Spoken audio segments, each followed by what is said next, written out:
people have to learn how to change their brain waves to get into their autonomic nervous system to begin to reprogram. The latest research in neuroplasticity tells us we're not hardwired to be a certain way for the rest of our lives. The latest research in epigenetics says we're not doomed by our genes, that in fact we're marvels of adaptability and change. So as a person started to contemplate and think about, who do I want to be when I open my eyes? What would it be like to be happy? What would it be like to live a new life? The frontal lobe is looking out into the landscape of the entire brain because it has connections to the entire neocortex, and it's got to resolve the problem. So it starts calling up different networks of neurons that are relevant to the question based on the knowledge the person learns or the experiences that they had, and it begins to seamlessly piece together this new understanding, and that's called intention. And so if you're reading a book about how to become more happy, or if you're reading a book on how to be a leader in your life, or you're studying the process, every time you learn something new, you add new connections to your brain. So now you have the raw materials for you to imagine even more. The act of mentally rehearsing begins to install the neurological hardware in your brain to look like it's already happened. Now, the brain is typically a record of the past, but the moment we install the neurological hardware, it becomes a map to the future. And you keep doing that, the hardware becomes a software program, which means you start thinking like a genius. You start acting like a happy person because there's no mystery there, because you installed the circuits. And then these people didn't wait for their wealth or their health to feel gratitude and to feel empowered or to feel love, a love for life. They began to feel those emotions ahead of the experience. And their body, as the unconscious mind, doesn't know the difference between the experience in their life that creates the emotion and their emotion that they're creating by thought alone. The body's believing it's living in the future, in the present moment. And the stronger the emotion that they felt, the more they're going to pay attention to the thoughts they're thinking. And now all of a sudden, they're changing their biology from living in the past present reality to living in the future present reality. And I was so intrigued by this process that I went back to school to study neuroscience, because it was the answer in the internal process of rehearsing and imagining. They had long moments where they lost track of time and space, where when they opened their eyes, they thought it was maybe 15, 20 minutes later, and it was an hour and 15 minutes later. When we get into the present moment, there's a moment where you lose track of yourself. You forget about yourself. And only in the present moment do you have access, according to the quantum model of reality, to other possibilities. And when you're truly in the present moment, the generous present moment, that's the moment then that you are no longer living in the familiar past or the predictable future. And in order for us to change, I realized that we have to get beyond our environment. And what's our environment made of? People, husbands, kids, bosses, objects, things, places. You got to get beyond your emotions, your body, your pain, your disease, and you got to get beyond this concept of linear time. So when we get beyond our body, our environment, and time, we become pure consciousness. And now that consciousness can begin to connect to the consciousness of the field. And all of a sudden I realized that when people are nobody, no one, no thing, no where, and no time, that's the moment. They're no longer a face, they're no longer a culture, they're no longer a skin color, they're no longer a mother, they're no longer a grandmother, no longer a doctor or an attorney, they're no longer a nurse, they're pure consciousness. And that is the element that we begin to connect to something greater. So I wrote a book about it. And then I wound up on this documentary called What the Bleep Do We Know? And that became an overnight sensation. And we did all these conferences, all the scientists all over the world. And at the end of every conference, we had panel discussions.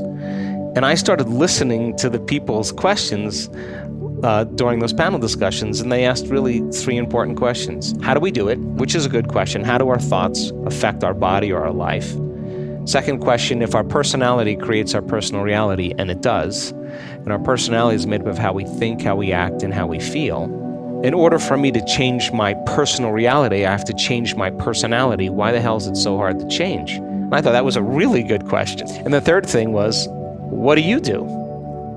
So I started teaching these Friday night, all day Saturday events and giving people the understanding of brain science and brain waves and the quantum model, and showing them pictures of neurons connecting and disconnecting, what neural nets are and how the brain works and what focus concentration looks like, and begin to create something where people could really begin to practice at home.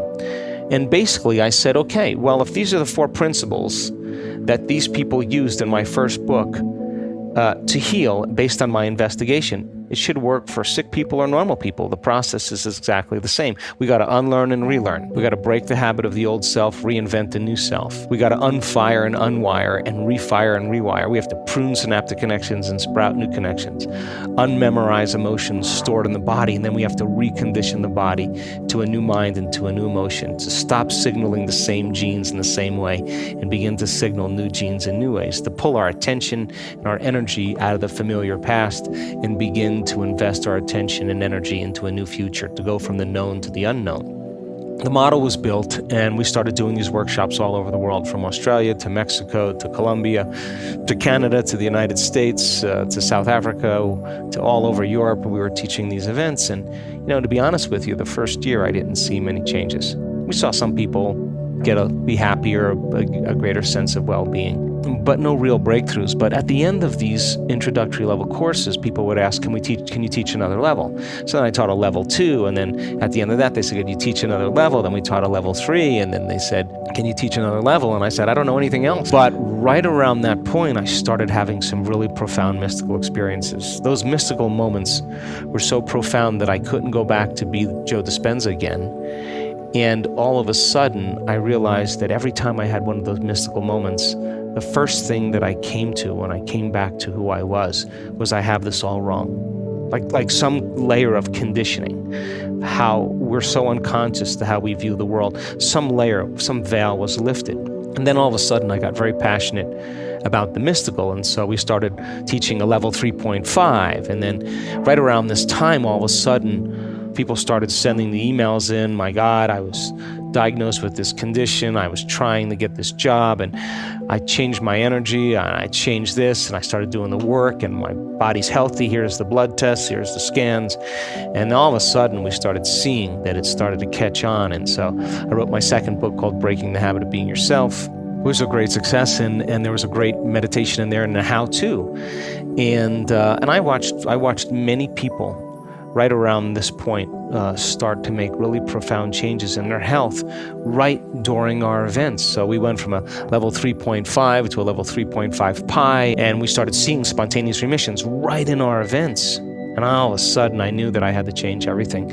So then I gathered a team of scientists and researchers and said, what is going on here? I knew that it was happening in real time, so I gathered a team of researchers and scientists, and we started measuring. We started measuring brain waves. We've done over 8,000 quantitative scans on the brain, measure people that came into our event. We started doing 4.5-day, 5 days events so that we could have people for a substantial amount of time measure their brain before they came. At the end of 4 or 5 days, measure their brain at the end. And I would say, I want to know the changes are not just in their mind. And all of a sudden, we realized that we had, in our first 2 advanced workshops, these 4 and 5 day events, when we started studying the brain scans, 91% of the people that came had a more than 80% change in their brain for the better. So we knew that we were doing something really right. And then we started randomly selecting different people, and we started studying their brains when they were going through the process of internal change. In other words, in real time, I wanted to know what those elements were that allowed the person to connect. I can tell you that the personality doesn't change the personality. I can tell you the ego doesn't change the ego.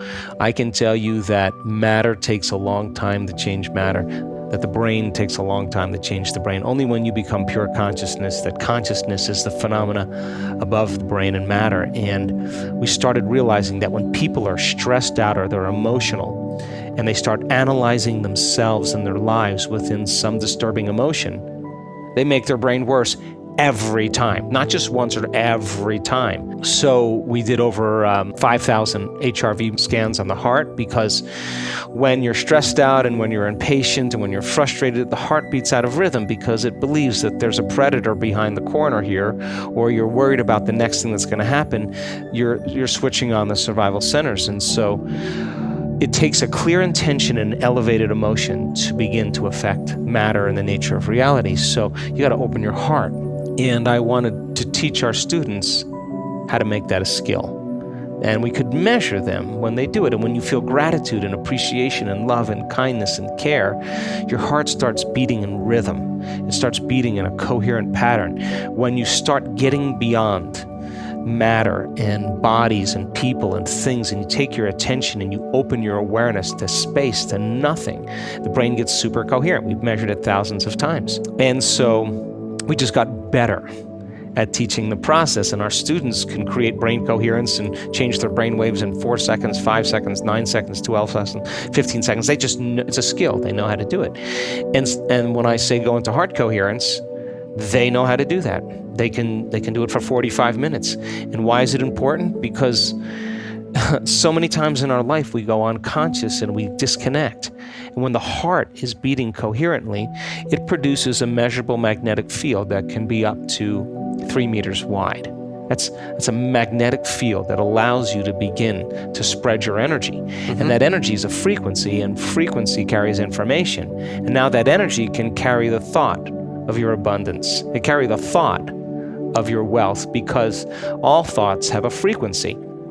The emotion of guilt, the energy of suffering cannot carry the thought of abundance or health, because it's not the same energy. And just like you could say, I'm healthy, I'm healthy, I'm healthy, I'm healthy with your conscious mind, and if your body's been emotionally conditioned into unhappiness or pain, that thought never makes it to your body, and there's no connection between the mind and body. So when people elevate their emotional states, like in a state of gratitude, the emotional signature of gratitude means the event has already happened. It means when you give thanks, you're getting something. So when you start giving thanks, your body's in a perfect state of receiving. So we want people to change their energy and to create this heart coherence, and we want to measure them. We want to know that we can say to them, you're doing it or you're not doing it. So we measured the energy of the room, because we started seeing people saying, wow, the energy is incredible. And so many of our events in the 19 different advanced workshops we did in the last 5 years, the energy in the room has always gone up. We measured the energy around people's bodies. If you're freeing your body from the chains of those emotions that keep you anchored from the past, you should go from particle to wave, from matter to energy, liberating energy and freeing your body. So we measured the energy centers of the body, because we teach our students that each one of these energy centers are centers of information. They have their own frequency, they have their own intent, they have their own consciousness, they have their own glands, their own hormones, their own chemicals, their own individual little brains, and they're under the control of the autonomic nervous system. So people have to learn how to change their brain waves to get into their autonomic nervous system to begin to reprogram these different energy centers. And I thought, well, people are healing, but let's find the instruments to show us that those changes are actually scientifically based. So we found an instrument in Russia, and we measured thousands of people's energy. We also have done measurements on immune regulation, and we found that just a few times a day, 10 minutes a day for 4 days, just elevating your emotional state will strengthen your immune system by more than 50%. We've measured genetic changes. We've measured 7,500 different gene regulations, and our students have changed their genetic expression in 4 days. Genes that downregulate tumors and cancer growth, genes that are responsible for neurogenesis, not just making new connections, but the growth of new neurons in response to novel experiences and learning. The gene that stimulates or downregulates oxidative stress and begins to cause the body to move back into balance, anti-cancer, anti-aging, anti-heart disease, anti-stroke, anti-neurodegenerative. The gene that activates stem cells to go to damaged tissues and repair them. The gene that activates microtubules. The microtubules are the skeletal structures of the cell that vibrate and emit light, coherent light and information. And when cells are diseased or out of balance, those different harmonics are causing the cells to emit different frequencies, and the frequencies can't carry the information, and that's what causes the cells to begin to break down. Well, we now know that the microtubules, the gene when the microtubule gets signaled, that they're resonating at a greater frequency.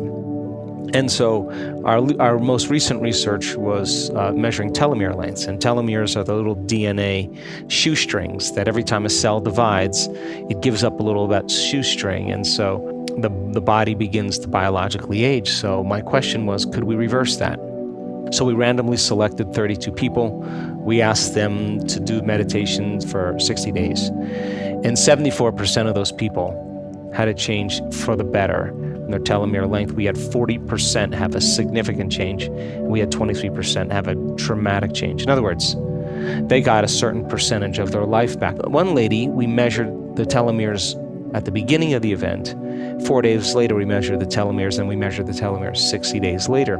The scientist said to me, you're not going to see any changes in telomeres 4 days later, because telomeres, as I understand, it's like hair or fingernails. They take time to grow.